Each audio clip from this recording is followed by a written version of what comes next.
I just gained the power of a creator, but days later, the hospital diagnosed me with terminal cancer. To survive, I transformed my family orchard into a sandbox world. I tried to accelerate the evolution of life, hoping to create a cure for cancer. Inside the sandbox, tiny beings explored endlessly. Then one day, they made a shocking discovery: their world had chosen creations, even colossal giants towering impossibly high. When their civilization didn't develop as I expected, I destroyed everything and started over. I give each civilization's heroes a chance to ask me one question. I kept changing things again whenever they asked me how many days it took to create their world. All those gray-yellow masses came from just one small source. I started with one clear, man-made basin from the original sandbox, filled it with salt water at the proper ratio, and made a tiny ocean.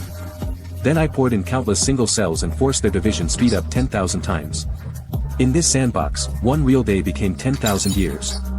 By the 5th day, only then did some of them begin evolving into multicellular life. A built-in bottleneck limited their size, so they couldn't get too big.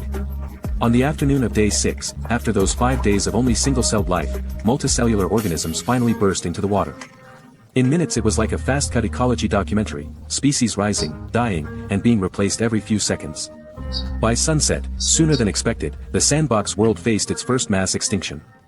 12 hours of night meant 5,000 years without sun. Most of the big marine life sank into the dark bottom. The environment was too small, and there weren't enough organisms to evolve broad adaptation. But in this sea, highly resilient recombined cells endured. Half an hour after moonlight spilled across the surface, faint blue, leaf-like plants appeared. No sun, no problem, they somehow redirected their light harvesting toward the moon. I called them moongrass. Then evolution exploded again. After a brief crash, in seconds they spread. After another hour, already tens of thousands of generations, they branched into many forms, then into 2 clear lineages. One kept improving moonlight conversion. The other turned carnivorous, giving off a soft glow to lure others, then devouring them. I grabbed my black notebook and recorded everything. In that first 5,000-year stretch of darkness, 99% of marine life vanished. Only moongrass survived, becoming the first true ruler of this dark ocean. I stood over the sandbox world, watching silent life gather, and waited for the next stage: sea animals. Under the moon, the whole ocean seemed to ignite, then sink to the floor in seconds. By noon, blue returned across the dead colonies, spreading like a black-blue carpet. At its center was a 5-petaled glowing algae, mutated enough to survive the extinction. To endure the brutal sunlight, it burned through generation after generation. In minutes, old bodies died, new ones rose. I stared in awe, opened the second page of my black journal, and named this new species Chow. Night came in the first era. Rain poured down, and life in the sea was still. After 5,000 sun and moon cycles, the balance shifted. Marine plants bloomed through photosynthesis, oxygen rose, and the water was ready for bigger life. Then single cells evolved. Strange black, eel-like forms appeared, then marine animals stepped onto evolution's stage. I watched for a day and night, nearly spent. At dawn in my sandbox, I saw a breakthrough: sea life moved to the wild coast. Then a burst. A predatory line surged, gained advantage, and in a few hundred generations ruled the waters before spreading onto land. I logged everything in my black notebook.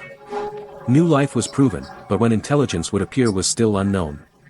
I thought of adding my own blood, but that was reckless, so I kept testing genes.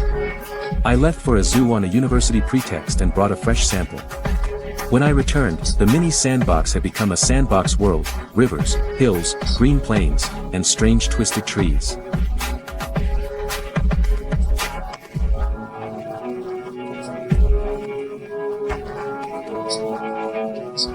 I am the creator. The first days after the launch were slaughter.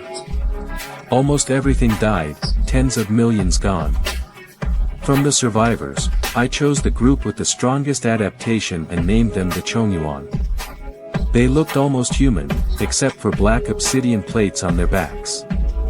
2 days in the sandbox meant 20,000 years.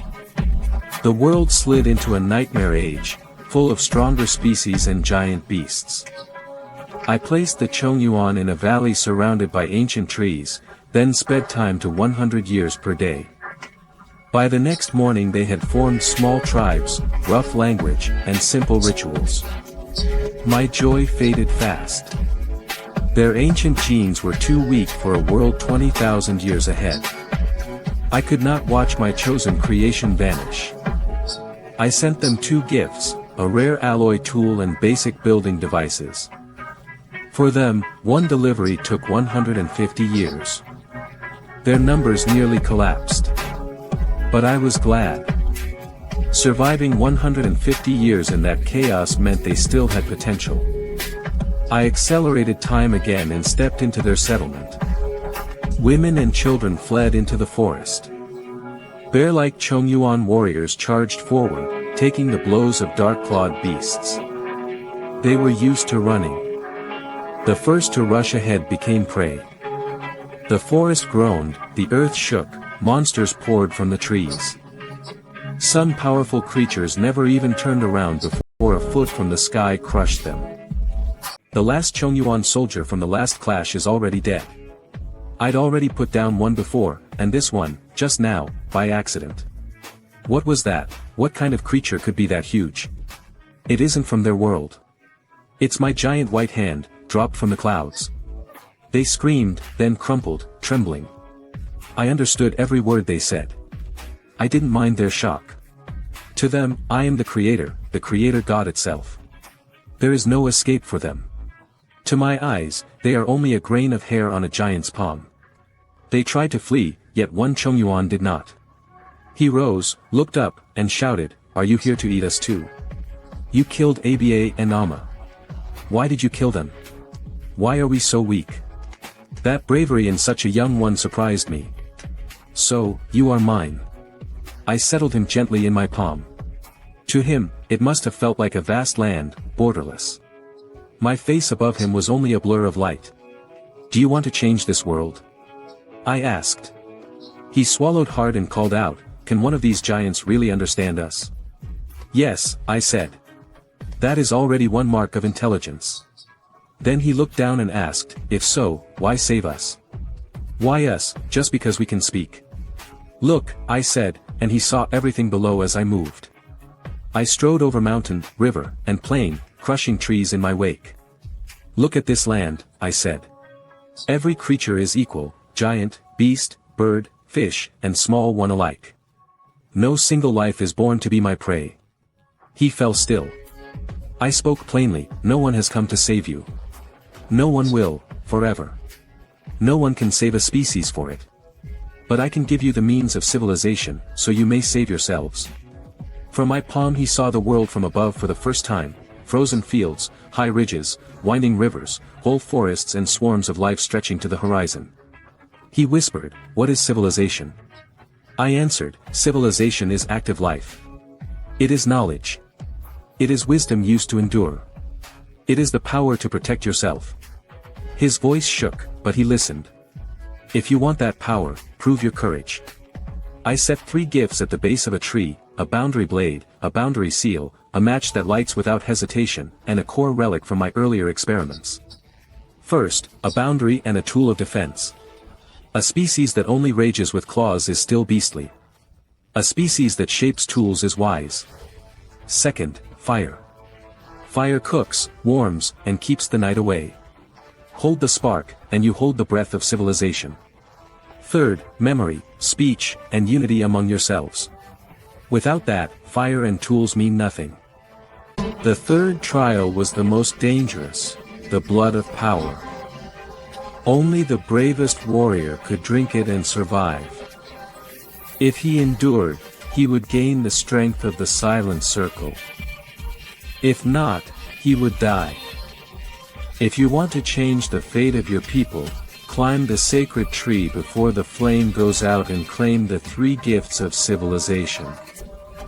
I said this, placed the tiny Chongyuan back on the ground, left the orchard, and accelerated the sandbox 100 times. In my world, the flame lasted only seconds. Inside the sandbox, it burned like a long day. On the screen, beside the roots of the sacred tree, I saw Gilgamesh. He climbed, slipped, fell, grabbed the bark, and climbed again. In my eyes, it took seconds. For him, It was years of effort. At last he reached the top. Standing on the fresh green crown, he raised the sword as if swearing an oath. I replayed the scene. Confidence, cold clarity, living wisdom in his eyes. Every one of our people deserves the gift of fire. I will lead them to the summit. 100 years passed in the sandbox. For Chung Yuan lives of only 40 or 50 years, that was almost 2 generations. I expected Gilgamesh to be dead. He was not. In the first 10 years after I left, he led his tribe through frozen nights and taught them to protect fire like breath. Fire was the beginning of civilization. Then he burned groves for the first fields, forged spear and axe, defeated packs of predators, and gave his people the power to resist. 20 years later, he was already the hero king. He invented writing, began recording history, and called himself the first guide of civilization. Later, the ancient Yanli dynasty would remember him as a great king and creator god. His rule was harsh. He took 131 wives and left many sons, most of them powerful in body and mind. Yet in old age, as he sat before the fire, he whispered, "How beautifully it burns. Look at those red flowers of light. A new age is being born." The giant chieftain was old. He stared at giant stone hands carved into the mountain, marks of every lord. In his days he carried war on his shoulders. His fire was spent, his dreams were ash, and he thought of death. Still, he had chosen his heir, his son, strong enough to lead after him. Death came creeping, slow and certain. He did not resist. At last he drew out the relic he'd hidden, the boots of power. They had said only the fiercest can bear it. Am I still the fiercest? Let me find out. He closed his eyes. Life flashed, battlefields, fallen friends, broken hopes. Tears came. He cut his arm, let blood fall on the boots, and fed the relic. Pain exploded through him. Men on the ridge watched him fall, sure he was dead. A hero of many deaths had never known this. Yet he rose. Not old anymore. Harder than youth. His hair returned, dark and thick, his face shone, almost divine. Power thundered in his chest, endless and wild. He whispered, "What power is this?" Altoria raised his hand. "I accept the chief's staff. I will lead. Brave in battle, sharp in judgment, gentle with the people, more leader than father." Gilgamesh once planned to pass the seat early. Altoria had only honor, never ambition, for it. The old one would not allow a single danger. "I have returned," he said. "The chief is still me." And in this land, the hero king's son stepped toward a second life.